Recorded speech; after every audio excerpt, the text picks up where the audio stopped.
સુરતની લાજપોર જેલમાં છેલ્લા 1.5 મહિનાથી બંધ ટિકટોક અને સોશિયલ મીડિયા સ્ટાર કીર્તિ પટેલે રક્ષાબંધનના પવિત્ર પર્વની જેલમાં ઉજવણી કરી હતી। ખંડણી સહિતના વિવિધ ગુનાઓમાં જેલમાં બંધ કીર્તિ પટેલે પોતાના માનેલા ભાઈને રાખડી બાંધી મહામૃત્યુંજય મંત્રનો જાપ કરતી નજરે આવી હતી।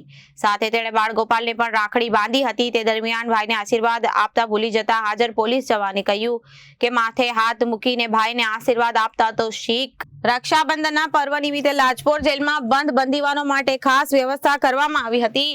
તેમની બહેનોને તેમને રાખડી બાંધીને ભાઈ બહેનના પવિત્ર સંબંધની ઉજવણી કરી હતી। આ પ્રસંગે કીર્તિ પટેલે પણ પોતાના માનેલા ભાઈને રાખડી બાંધી હતી અને મીઠાઈ ખવડાવીને મોઢું મીઠું કરાવ્યું હતું। આ ઉપરાંત કીર્તિ પટેલે બાળગોપાલની મૂર્તિને પણ રાખડી બાંધી હતી। કીર્તિએ બાળગોપાલને રાખડી બાંધ્યા બાદ તેના માનેલા ભાઈને રાખડી બાંધી અને બંને એકબીજાનો મોં મીઠું કરાવ્યું હતું।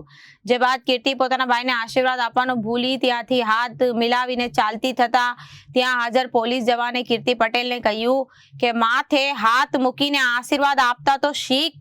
જે વાત સાંભળતા જ કીર્તિએ હસતા હસતા તેના ભાઈના માથે હાથ ફેરવી આશીર્વાદ આપી જેલમાં પરત ફરી હતી। સુરતમાં 1.5 મહિના પહેલા ટિકટોક અને સોશિયલ મીડિયા સ્ટાર કીર્તિ પટેલની ધરપકડ કરવામાં આવી હતી। ધરપકડના બીજા જ દિવસે પોલીસ સામે નફટાઈથી હસવાને કારણે તે ચર્ચામાં આવી હતી। ત્યારબાદ તેને કોર્ટમાંથી જેલમાં ખસેડવામાં આવી હતી। ત્યારે પણ તે બિંદાસ થઈને જતી હોય તેવો વિડીયો વાયરલ થયો હતો। આજે રક્ષાબંધનના પર્વ નિમિત્તે પણ કીર્તિ પટેલ ફરી એકવાર ચર્ચામાં આવી રહી છે। તેની રાખડી બાંધતી અને મહામૃત્યુંજય મંત્રનો જાપ કરતી તસવીરો અને વિડીયો સોશિયલ મીડિયા પર વાયરલ થઈ રહ્યા છે। Reporter Arvind Rathod, Janadesh news, Surat.